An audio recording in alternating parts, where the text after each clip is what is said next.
তো বন্ধুরা, ইন্ট্রো দেওয়ার সময় নাই। বর্তমান খবর পাইছি যে একজন মহিলা এই ব্রিজের থেকে লাফ দিয়া মানে পানির মধ্যে পড়ে গেছে গা। গতিকে যাই আমরা তাড়াতাড়ি হনে বাসান হারি কিনে দেখি।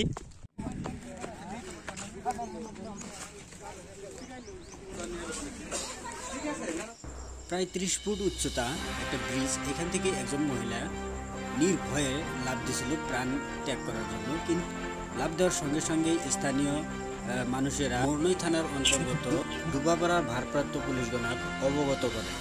লগে লগে পুরা পুলিশ বাহিনী এবং রাইজের সাহায্য নিয়ে এই মহিলাটাক অজ্ঞান অবস্থায় ধরে নিয়ে হসপিটালে ভর্তি করানোর জন্য নিয়ে যাওয়া হয়। এইদিকে প্রায় 44 ডিগ্রি রোদের মধ্যে পুলিশ বাহিনী যেগুনা কাম করলো নিশ্চয় প্রশংসনীয়। স্থানীয় লোকের ভাষ্য অনুযায়ী মহিলাটা বাইসে যাব বলে ধারণা করা হয়েছে। এইদিকে এলাকার মানুষ খবর পায়া ঘটনাস্থলে তীব্র চাঞ্চল্যের সৃষ্টি করে এবং ডুবাপাড়া আয়ুষ্মান আরোগ্য মন্দিরে নিয়ে যাওয়ার পর মহিলাটা সুস্থ হয়। ঘটনাটা ঘটছে আনুমানিক প্রায় 12টা বাজার ওইদিকে।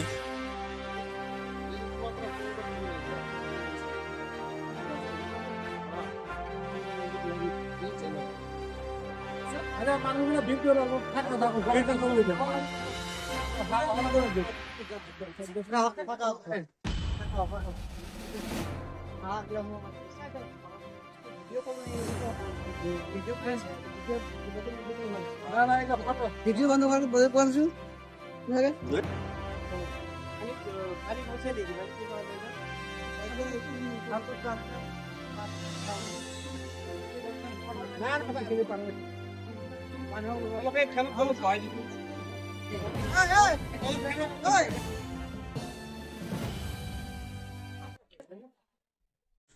তো বন্ধুরা, পুলিশ মানে যে কত ভালো বন্ধু আপনার নিজের জন্য, সেটা আপনারা নিজে হয়তো জানেন না।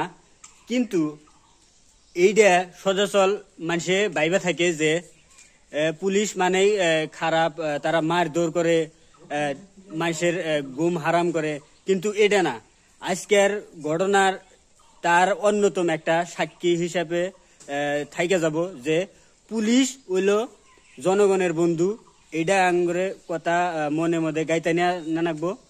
আর আঙ্গরে দেশের গৌরব হইল police department, Indian police department and Assam police department.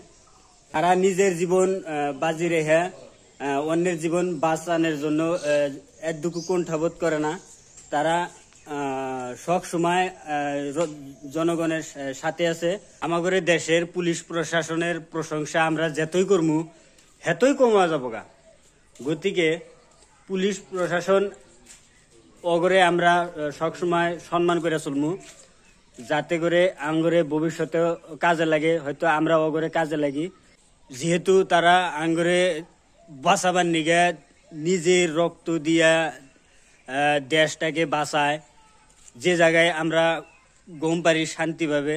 Finally বন্ধুরা, যে মহিলাটা পানিতে পড়ছিল ওই মহিলাটাকে বাঁচান গেছে। আর আঙ্গরে দেশে যেগুলা পুলিশ আছে, পুলিশ প্রশাসন এবং জনতা, বিশেষ করে পুলিশ প্রশাসনের কথাই আমি কমু। কারণ একজন পুলিশ নিজের জীবন বিপন্ন করে যেভাবে নদী মধ্যে জাপ দিয়া এই মহিলাটাকে বাঁচাইছে, এইটা নিশ্চয় আমার দেশের জন্য একদম প্রশংসনীয় গর্বের বিষয়।